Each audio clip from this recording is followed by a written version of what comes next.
Hello guys, another tipid tips po para sa ating mga mami na gumagamit po ng uling kapag nagluluto. So gagawa po ako ngayon ng paper charcoal. So ang kailangan lang po natin is yung mga papel na po na hindi na po ginagamit. Gaya ng mga notebook po ng mga anak natin, yung mga module nila, basta yung mga diaryo na hindi na po ginagamit. Kahit anong klaseng papel po, pwede po natin gawing paper charcoal.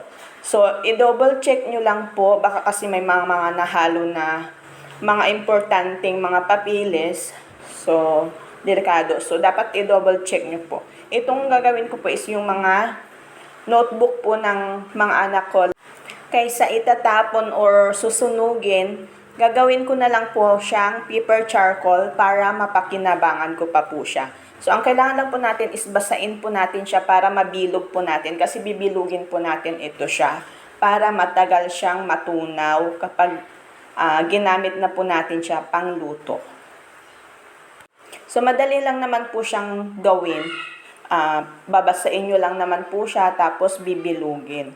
At saka ibibilad po sa araw.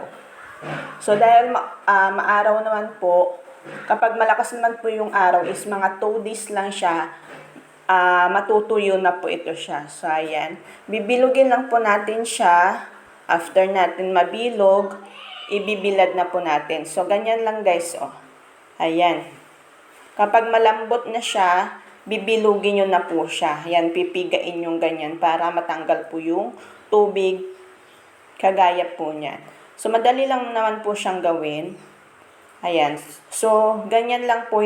Huwag po natin lakihan masyado. Yung tamang-tama lang po para madali po siyang matuyo.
So, ayan, tapos na po natin siyang nabilog. So, ang next po natin gagawin is ibibilad na po natin siya sa arawan.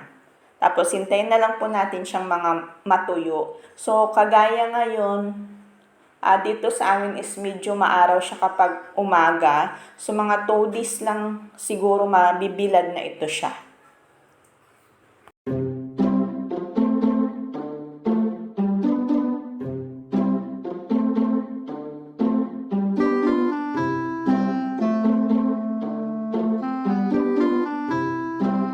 After 2 days, ito na guys, yung ginawa ko pong paper charcoal. So, nabilad na po siya, natuyo na po. So, ang next po natin gagawin is, itatry na po natin siya. Magpapakulo po ako ng tubig gamit po itong paper charcoal. Dito sa amin ngayon guys is nasa 400 or 400 plus na po yung isang sako ng uling. So, nagmahal na po din siya. Lahat na po ng mga bilihin is nagmahal na. Dahil madami naman po yung mga notebook ng anak ko na hindi na ginagamit, yung mga notebook nila last pasukan at saka yung mga module nila. Ginawa ko na lang po siyang paper charcoal para kahit papaano is makatipid po ako sa uling. So, itong ginawa ko is mga abuti na din po siguro ng 1 week kasi ulam lang naman po yung niluluto namin sa uling.